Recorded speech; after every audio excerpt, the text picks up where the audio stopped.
Золоо шоуыг сонсох дуртай бол subscribe дараад дэмжээрэй. Мөн бас Apple Podcast дээр 5 хоттой review өгч дэмжээрэй. Баярлалаа. Тийм бас миний нэг асуумаар байгаа зүйл гэвэл яг мастрын сургуульд орох үедээ хүүхэдтэй болсон. Тэгэнгүүт нь одоо мастрын их сургууль дээрс мэд ихнэр хүүхэд хажуугаар нэг ажил хийсэн байхаа. Тэгэхээр энэ бүх юмыг цагийн менежментээ яаж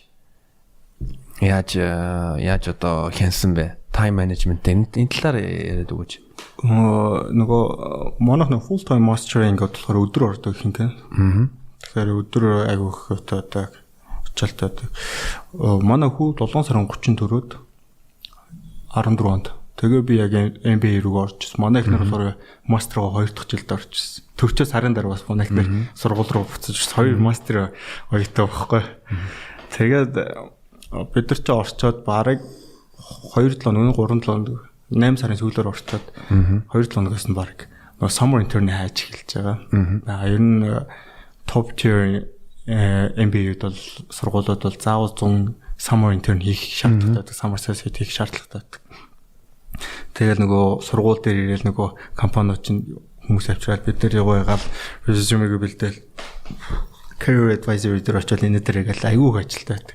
Тэгэхээр сургуультай явган дараа нь өдөөс энэ нэг юм мобилд нэг юм болохоор цаг нь таард үзсэн болохоор яадаг гэсэн. Эхнэрүүтэй болохоор ажлын нэг талаар ажлынхан бүх үр хариуцлага хуугаад авсан байсан.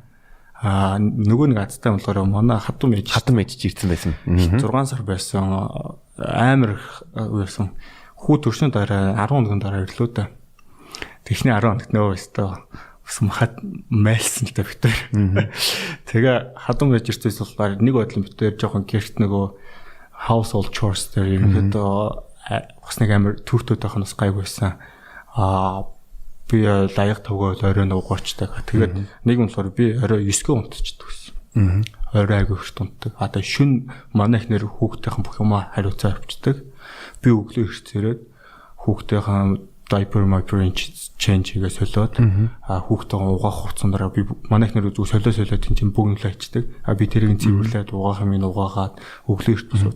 Тэгээ би өөрөөр 4 цаг макал ер нь бас тэгэхээр ер нь бол ингээл товчхон хэлэх юм бол эхлээд diaper exchange to stock exchange. Тэгээ өглөө нэг өөрөөр нэг pre-market гэдэг хөрөнгөний биржманд Нью-Йоркын цагаар 9:30 байдаг. Тэрнээс өмнө pre-market гэдэг брокеруудын хооронд явдаг арилжааны window мөн ихэнх хувьцаануудаар өөрийн 4 цагаас эхлээд нэгтгэсэн байдаг. Тэгээ тэр нь яг 8:30-аас айгүй идэвхтүүлж эхэлдэг. Тэрнээс өмнө ерөөдөө бүх тухайн өдөр ямар нэг арилжаа ч юм уу юм зоох болвол тэрийг аль үжи бэлдээд юм уу яагаад орчихдаг ч юм уу те.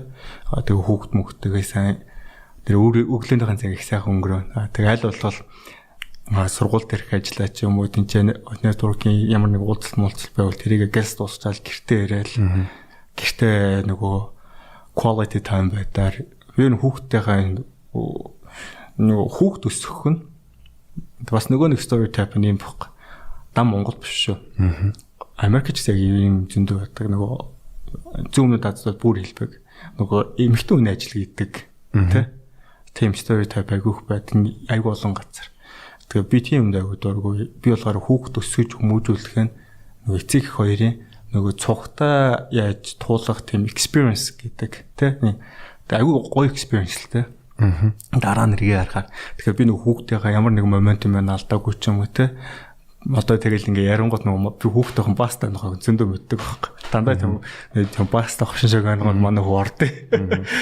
Тэгэл тэр мэрийг аягүй сайн мэддэг ч юм уу би хүүхдээ ямар байсан, юунд дуртай байсан, яадаг байсан нэ тэр бүгдийг мэдүүлээ илүү тийм connect болд юм шиг. Тэрэн дээр яг нэг юм л манай ихнэр намайг хүчилсэн. Тэрнээс өмнө болохоор би бол ер нь provider байх юм байна. Тэ? Би ширээн дээр хоол яадаг, тийм хүн л байх юм байна. Protection ч юм уу те. Энэ дээр гэж боддог байсан. Тэгсэн чинь үгүй энэ experience бит хоёулаа цуг явах хэрэгтэй гэдэг. Надаа байсан буруу ойлголт юм. Манай ихнэр надад залруулж өгөхөд хөр гүцэтгсэн гэж би боддог. Ер нь яг ингээд хөрөнгө оруулалт юм уу хүмүүс нэг л манай ээжийн хэлжсэн юм аав хэлжсэн ингээл юунууд одоо чи манай аав жолооч хүн л дээ. Тэгээд манай аав ингээд машина баг өдөр болгон ятдаг гэсэн. Үзүүлэгдэг. За. Тэгээ эрэг болтын өдөр болгон ингээд шалгадаг. Тэгээ хилдэг санаалаараа нөгөө жижиг юм ингээд дор ингээд жижигхэн фиксийг яваад тахаар том алдаа гарах нь баг байдаг гинэ. Автомашин дээр ингээд гинти ингээд эвдрэл болох юм. Тэрнээс нь урьдчилан сэргийлээд ингээд жижигхэн байнгын микро тим нөгөө фиксийг л яваад байгаа байхгүй нөхөр. Тэгээл ингээд засаад яваад тахаар том ингээд тусалч юм ингээд юм хүн эвдрэхээс юм төрүүлээ мэдчихдэг. Угаасаа ер нь жоох эвдрэх гээд хэлж бол хуучраад хэлж бол мэддэгдэн гинэ. Тэгээ тэр ингээд засаа явчихдаг. Хөрөнгө оруулалтын дээр ч гэсэн байнгын л нөгөө суур санхүүгийнхэн үнэлгээгээ valuation юм хүмүүс байнгын бэлтэл нөгөөтэйгээ санхүүгийнхэн үнэлгээ гэдэг модель зүг болж гинэ буруу болж гинэ гэл тэрний юмнууд ингээ байнгын засаал ингээд дандаа ингээ жижиг нэг арчилгаа тордлогонод хийгээд байхаар тэр нэг том хэмжээний нөгөө мистек хийх магадгүй байгаад. Тэгээ байнга одоо тэр нөгөө хөрөнгө оруулалтын стратеги гэ бодлогоо тий полисигаа ингээ байнгын шалгаал ягаал би энэ дотор ажиллаж чадж гэнэ үү би полисинаас гадуур юм яагаад вэ нөө ягаад миний сэтгэл санаа миний хөрөнгө оруулалтын юм нөлөөлөд байна уу гэдэг юмнуудаа ингээ байнга ингээ өөрөө жижигхэн ингээ хянаа яваад тахаар нөгөө микро менежер яваад байгаа. Тэгэхээр би том хэмжээний мөнгө алдах нь багассан том хэмжээний мистекүүдийг нэг баг болчдөг санагддаг. Тэгэхээр нөгөө хүн бол ер нь бол сонсож авч чадах юм бол гудамжны архичнаас ч гэсэн амьдралдаа хэрэгжүүлж болох юмыг олж авч болдог гэж боддог. Заавал нэг тийм нэг тэгээ New York News-ийн bestseller номноос юм олно гэсэн байхгүй байхгүй. Тэгээ тэр чинь ч хүн гудамжинд байгаа архич хүн нэг амьдрал нь нэг юм болоод алдсан болоод гэж. Хэрвээ тэр хүн алдаагаа яриад өгөх юм бол тэр алдааг чи ойлгоод авчих юм бол магадгүй чи same mistake хийхгүй л байхгүй.